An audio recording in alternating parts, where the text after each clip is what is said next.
Swastiastu.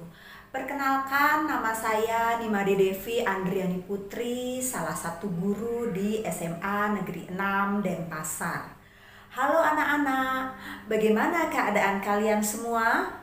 Ibu harapkan semua dalam keadaan tetap sehat dan semangat.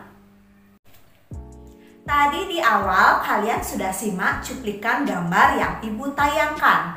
Apa yang kalian bisa amati? Ya, benar sekali, ada berbagai jenis tumbuhan dan hewan. Nah, terkait dengan pernyataan tersebut, ibu akan membahas lebih luas lagi mengenai tumbuhan dan hewan pada suatu wilayah, yaitu bioma. Hari ini kita akan membahas dua submateri, yaitu yang pertama karakteristik bioma di dunia dan yang kedua faktor-faktor yang mempengaruhi sebaran flora dan fauna. Ayo kita simak. Yang pertama, karakteristik bioma di dunia merupakan awal mula sebelum kita membahas persebaran flora dan fauna. Ibu ingin bertanya kepada kalian, apa itu bioma? Bioma adalah ekosistem besar yang terbentuk karena perbedaan letak geografis dan astronomis di daerah luas, terdiri dari flora dan fauna yang khas. Nah, apa saja sih karakteristik bioma? Ada 6 karakteristik bioma di dunia. Yang pertama, komunitas klimaks atau kumpulan macam-macam populasi sebagai penanda daerah tersebut terdapat bentuk vegetasi utama yang mendominasi. Yang kedua, terbentuknya interaksi unsur-unsur lingkungan, yaitu air, iklim, tanah, dan organisme yang hidup di suatu daerah. Karakteristik yang ketiga, komunitas yang cukup stabil, kecuali di suatu kejadian yang mengganggu dalam kestabilan komunitas. Yang keempat, setiap bioma dicirikan oleh bentuk kehidupan tumbuhan dan hewan yang berbeda. Yang kelima, penamaan bioma yang umumnya didasarkan pada dominasi vegetasinya. Dan yang keenam, bioma biasanya memiliki wilayah yang luas. Itu tadi ada 6 karakteristik bioma di dunia. Terdapat 7 jenis-jenis bioma di dunia, yaitu yang pertama bioma tundra. Merupakan bioma yang terdapat di daerah yang memiliki iklim yang dingin, seperti daerah kutub utara dan sebagian kecil di kutub selatan. Yang kedua, bioma taiga atau konifer, terdiri dari beberapa jenis pohon berdaun jarum dan pinus. Yang ketiga, bioma gurun.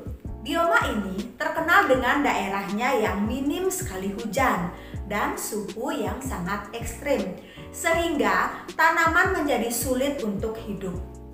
Yang keempat, bioma hutan hujan tropis adalah bioma yang paling kompleks karena terdiri dari berbagai jenis hewan dan tumbuhan. Yang kelima, bioma hutan gugur. Bioma ini dikenal dengan pohon-pohonnya menggugurkan daun di musim gugur dan tetap tidak berdaun sepanjang musim dingin. Yang keenam, bioma sabana merupakan padang rumput yang memiliki pohon-pohon yang tinggi. Dan yang ketujuh, bioma stepa, bioma yang juga terdapat padang rumput. Namun yang membedakan dengan sabana adalah di stepa terdapat semak belukar dan tidak terdapat pohon-pohon yang tinggi. Tadi kita sudah membahas mengenai karakteristik bioma di dunia. Selanjutnya ibu akan membahas mengenai faktor-faktor yang mempengaruhi persebaran flora dan fauna, yaitu yang pertama ada iklim, kedua fisiografis, yang ketiga edafik, dan yang keempat biotik. Berikut penjabarannya. Yang pertama, faktor iklim. Kondisi iklim cukup dominan dalam mempengaruhi pola persebaran flora dan fauna. Adapun faktor-faktor iklim adalah suhu, kelembaban udara, angin, dan curah hujan. Yang pertama, suhu udara. Suhu dipengaruhi oleh pancaran sinar matahari. Hewan dan tumbuhan akan beradaptasi sesuai suhu di mana ia tinggal. Yang kedua, kelembaban udara. Kelembaban udara menggambarkan uap air yang terkandung di dalam udara. Ada beberapa jenis tumbuhan yang cocok hidup di wilayah kering, ada pula yang mampu hidup di daerah yang basah. Berdasarkan tingkat kelembaban, tumbuhan dapat diklasifikasikan menjadi 4 kelompok, yaitu yang pertama, xerofit, tumbuhan yang dapat hidup di daerah yang kering. Yang kedua, mesofit, tumbuhan yang dapat hidup di daerah yang lembab, seperti anggrek, pakis. Dan yang ketiga, hidrofit, tumbuhan yang dapat hidup di daerah yang basah atau banyak air. Contohnya teratai dan eceng gondok. Yang keempat, tropofit, tumbuhan yang mampu beradaptasi pada musim kemarau dan hujan. Yang ketiga, angin. Angin adalah udara yang bergerak, mempunyai peranan penting dalam distribusi organisme, dalam hal pemindahan uap air. Selain itu, juga berfungsi membantu penyebaran benih dan proses penyerbukan pada tumbuhan tertentu. Yang keempat, curah hujan.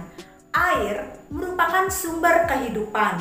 Wilayah dengan curah hujan tinggi memiliki pola persebaran organisme yang padat.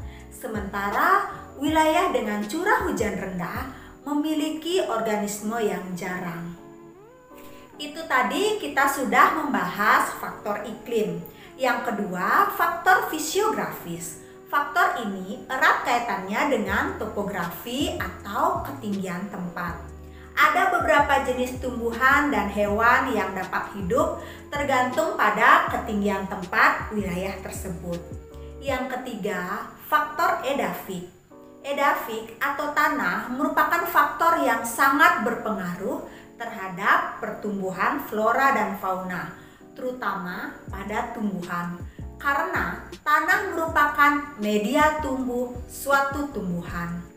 Tanah yang subur akan memberikan dampak yang baik bagi pertumbuhan tanaman.